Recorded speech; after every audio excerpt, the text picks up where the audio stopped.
Well, good morning. It is also my honor to be here this morning to visit with you for a little bit about our strategic direction. Before I get into that, I'd just like to make a couple comments. You're new to the system, and just as maybe you're excited to be here and this is a great district, which it is, you're also great people. We have a very rigorous process for hiring. I've joked before that we should issue t-shirts that says, "I survived the Edmonds hiring process," and you should all get that as part of being new to the system. But there's a reason for that. Of every dollar we spend in our general fund, 90-some% pays for the salary and benefits of the staff that we employ. Our biggest expression of what we do as a public school district is through the people that we hire. Our greatest strength, the people we hire and the people we employ. And that's really how we express ourselves to our students and to our community. So you're joining a great team, but you also bring a lot of value to add to our system. So we're excited to have you here. We want you to be successful. At every level, we want you to be successful.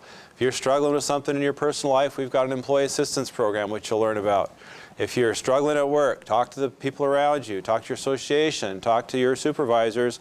Try to make sure that we create situations where you can be successful. Because if you're successful, kids are going to be successful, and you need to be a safe harbor for those kids to come in every day, to be able to feel like they can be loved and accepted as they come to you, and to get value added through the educational experience with you.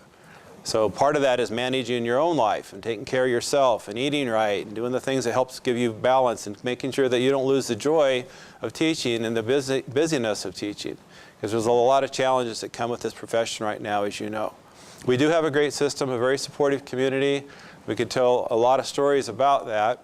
What we're going to talk about this morning a little bit is our strategic direction. I'm going to start really pretty simply explaining why we even call it a direction and not a plan. And then we're going to walk through some of the elements of that. I'll share a little bit more as we go through it. You don't need to take notes. There's really no quiz or test on this, other than we all need to be accountable to make sure that this happens for each student. Most of you have heard of something called strategic plans. But plans are static. It's the idea that you can predict the future, create a plan, and follow it like a roadmap. Problem with public education, it's not a static environment. The laws, the funding, the policies change frequently, sometimes within a year. Look what just happened in our state with the return to No Child Left Behind, the loss of the state waiver, and who knows what's next with that. We're embroiled in a big lawsuit with the state over school funding, and we anticipate additional resources going forward the next 4 years. All right, that's a big deal. So we wanted to create a direction, more like a compass or a GPS. You all have experience with GPSs, right? You're driving, it sort of gives you a clue of what to do. If you miss the turn, it very gently says, take the next right. I always thought that would be funny to have a GPS with a little bit of an attitude, like, what were you thinking? Which part to turn right did you not understand? We won't interact with you that way. We will just simply talk to you and try to help get things back on course. But in fact, our strategic direction is like a compass, so that at any point, given any new situation that presents itself, not only at the district level, but at the building level, even down to the classroom, you can kind of use that to kind of get recalibrated and refocused as to what really should this be about. Why are we here? We're serving students. We're trying to help students learn as much as they possibly can. And not everyone, but each student have that opportunity. We are a system that sometimes is challenged by being a good system. You've heard the book or the concept of the barrier to greatness as being good. We have a lot of kids who are very successful in our system. I've joked before, if you take 100 kids on a field trip and you bring 80% back, was that success? It is for the 80%, but there should be some anxiety about the 20 kids that were left behind. And that's what happens in public school systems. We have lots of kids who graduate. They graduate on time, and kids who are successful. Kids who are born into homes where they have a valuing of education, and they have food, and they get a safe place to sleep. And if they do something well, it gets pasted on the refrigerator. And it's either one or two or some semi-responsible adult taking care of them. We have kids born into households that are studying by flashlight because the family can't afford the power bill. The Edmonds School District is as diverse as a district as the state of Washington. We have schools that are more similar to Mercer Island than Mercer Island, where there's single-digit free and reduced lunch kids population in the school. We have schools that are more complex than the Yakima Valley. Over 80% of the kids on free and reduced lunch. And multiple languages and all kinds of challenges that are presented. We have middle schools where half the students in the school are born into homes where nobody in the house went to college or did anything past high school. I'm not saying they're bad people, they're all good people. But think about the conversations and the expectations in that household about what you're going to do through school and do after school if nobody had that experience? So our strategic direction is designed to get at that 20% who aren't being successful in the current system without losing the momentum and the success of the system that's creating opportunities for the 80% or so that are being successful. So if we take a look at our first concept, we have four key areas under the direction: effective learning for all students, equity of opportunity, pre-3 grade early learning, and graduates who are ready for life. So we'll just go to the next one. Effective learning for all students. This really has to be dialed in to taking a look using data and information in your classroom to understand how are the students doing in my class. There's some kind of assessment that you'll do early on to figure out, well, where are they? What skills do they bring to me? What did they start with? And then using that information to plan, monitor, and adjust instruction going forward. That's really what this is about. And we're not a school district that just focuses on reading, writing, and math. Those are important. Certainly they're important. But we do music, co-curricular activities. It's the full meal deal. And when we ask our parents, what do you want to have your kids experience in school? It's the full meal deal. All of those are important, right? Those are all opportunities for kids to become engaged and alive. Students who participate in co-curricular activities perform on the average 1 full GPA higher than kids who don't, right? We are going to look really deeply at this idea of, you're in school, that's good, we want to make sure that's going well for you, but what else are you doing? We're going to get in the space of some kids and say, you need to be involved in something in addition to school, some kind of activity or a club, something that's going to engage you and get your passion stirring about your value as a person and why it's important to do well. If you love yourself, if you value yourself in an appropriate way, and you make good choices, you do better in life. Well, we've got kids who aren't quite sure about themselves. Maybe they've got somebody in their ear at home who isn't promoting and building that sense of self in a healthy way in that youngster. So then that's our job. Because if they come to you with some momentum and motivation and a desire to do well, you've got somebody who's going to engage a lot more in your classes. And if it's student-centered and it's active student engagement in the classroom, there's going to be a lot more energy for them to do a good job with you in that experience. So we really want to think about our practices as adults. Laura is so humble and so modest, but if you are aware of it, we just did a Learning Institute for the last 3 days, had over 800 people attend and go deep about the standards, what that means for them, what's best practice. We have a wonderful, wonderful crew in our student learning department. So if you're trying to figure out, look, how do I get better at what I'm doing, there are people in our system to help you do that. So just bring that attitude of, I'm good, but I can get better, and I want to be better every day at the work that I do. It's not just a job. Public education is really, really something deep in terms of the impact that we have on the lives of young people. Just like somebody touched your life somewhere in your past, right? We want to convey and catch that and then harness it through you and then share that going forward for the kids and the lives that we impact in the work that we do. Equity of opportunity. You know, there's a lot of conversation about equity of opportunity, and there's different opinions about what that means. I actually think at the simplest level, we have to come to terms, especially if we are white middle class or white middle upper class, we've got to come to terms with the opportunities that we were born into and what that gives us in terms of privilege in this life that we sort of take for granted. And we wonder, well, how come it is other people struggle? They don't seem to make it. And then we go through these different stages of thinking, well, if only they picked themselves up by the bootstraps and if they only applied themselves. And really, I'm going to treat everybody equal. But there are situations. Look at the national media right now. What's going on in Ferguson and all the controversy around that. All the issues that they talk to, the people they're interviewing. There's just so much tension around the issues. Our population in our school district is very diverse. Over 100 different languages, people from every walk of life you can imagine, right? Our challenge as a system is to come to terms with our beliefs around this issue on a personal level and make sure how it expresses itself in the experience of our students truly supports each student. This isn't a challenge for 30 people. It's not a challenge for 300 people. We're over 3,000 employees as a district with changes every year. And people have their own life experiences and they bring that to school. Imagine students who are wondering about their sense of value, their sense of empowerment as individuals. And if they come to a class where the experiences in class don't make them feel welcome and don't feel like they have access. It's even a gender issue at times. I'll tell you, as a young boy, if I didn't understand it and I couldn't engage, it was a lot easier to be in trouble for acting out than it was to be embarrassed for being stupid, right? And if I'm upset and you just start talking to me, it's like one of those cartoons where the dog is just sort of talking and you hear the sound, because you're not even there yet. You have to interact and understand the person you're working with, whether it's poverty related, or if it's gender related, or if it's just learning style related. Quick story that actually happened in my life. I have a son who's hearing impaired. He was a student in one of our schools, right? Had a great experience in our system, but he was in one of our schools and the teacher said to the class, you need to get into groups for an activity, right? We're going to do some group work. So the kids were allowed to pick teams and decide who they wanted to work with. Well, he was the last man standing. Nobody picked him to be on their team. And he came home just crushed about that. And his interpretation of that was he was lesser than because he was hearing impaired and nobody wanted him. That was his conclusion based on the experience. Now I'm his dad and I'm the superintendent and I'm trying to think, well, how do I navigate these waters? You know, what's appropriate? I don't want to give anybody a heart attack because I'm calling. So I thought about it for a few days and he didn't want me to do anything. And I thought, yeah, but something's not right.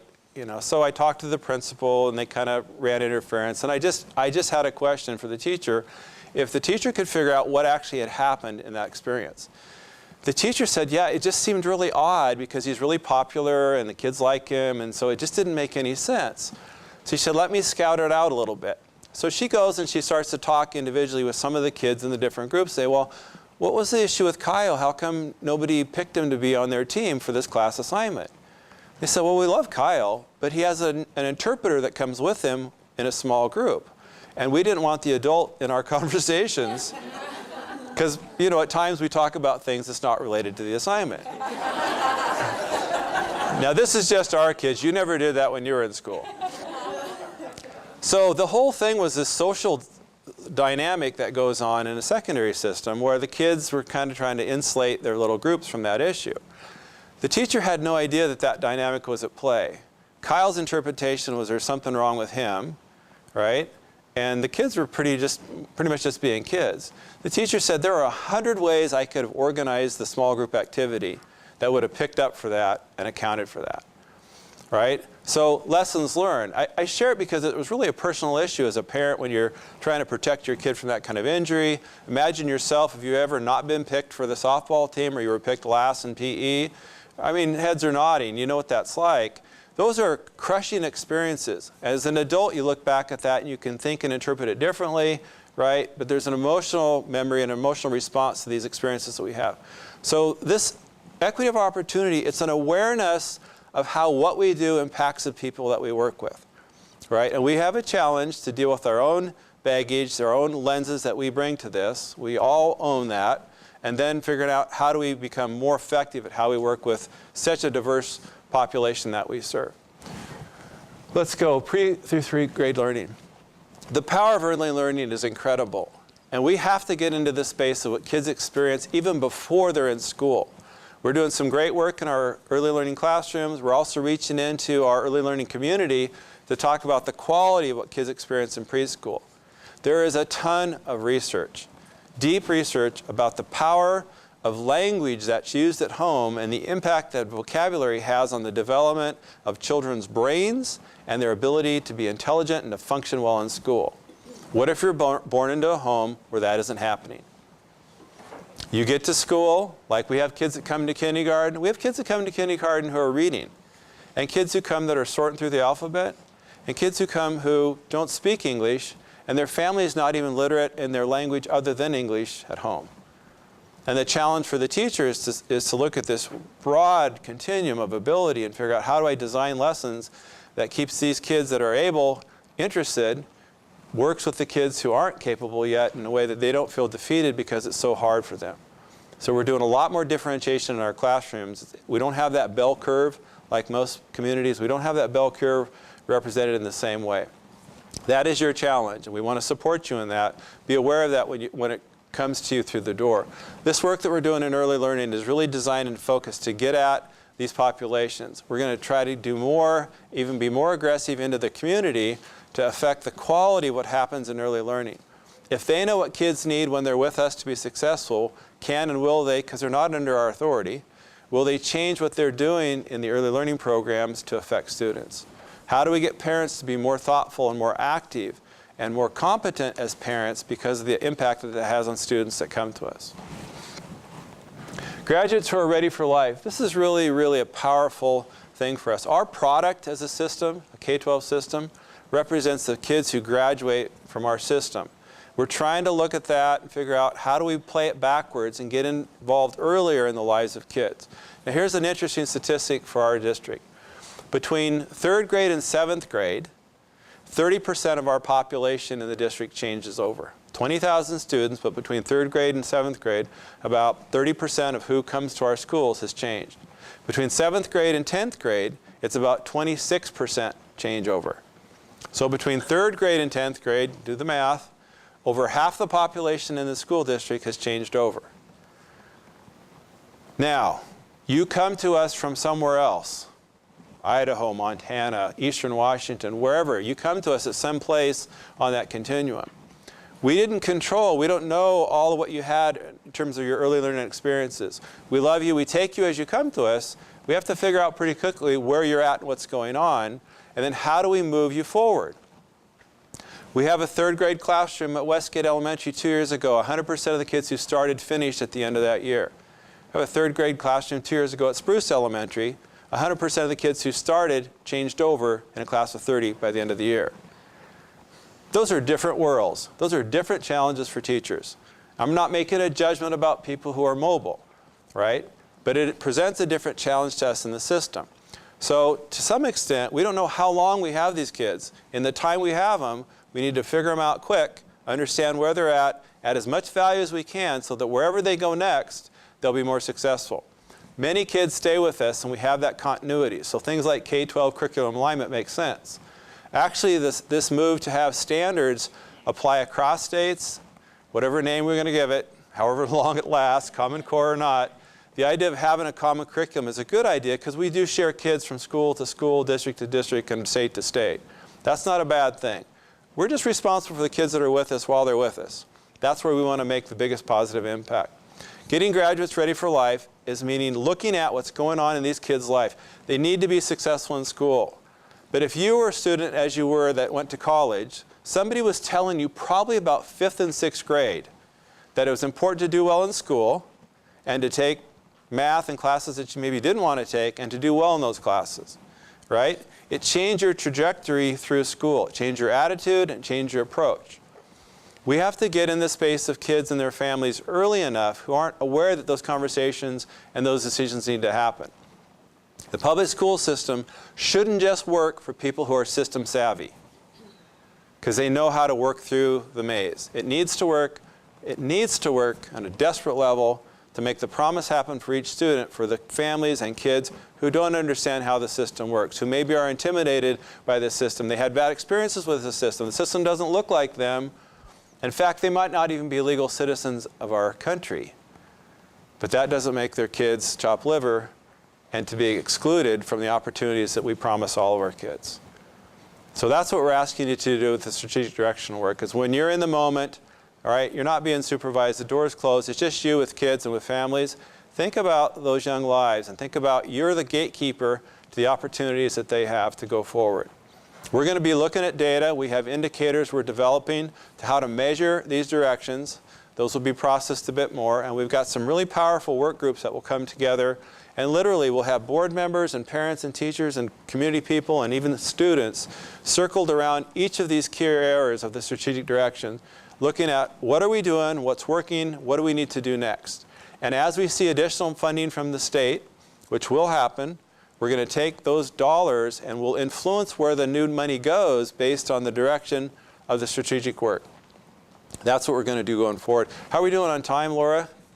Okay. Any quick questions about this?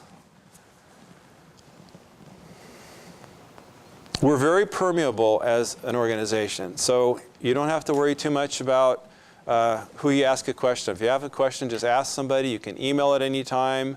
Most all of us at the district office will get out and visit classrooms. It's not an audit of you. It's just something that we do. So again, if you have questions about things, feel free to ask at any time. We're again very excited that you're here to join us, to be part of this work, to make this promise happen for each and every student. Thank you again. Okay.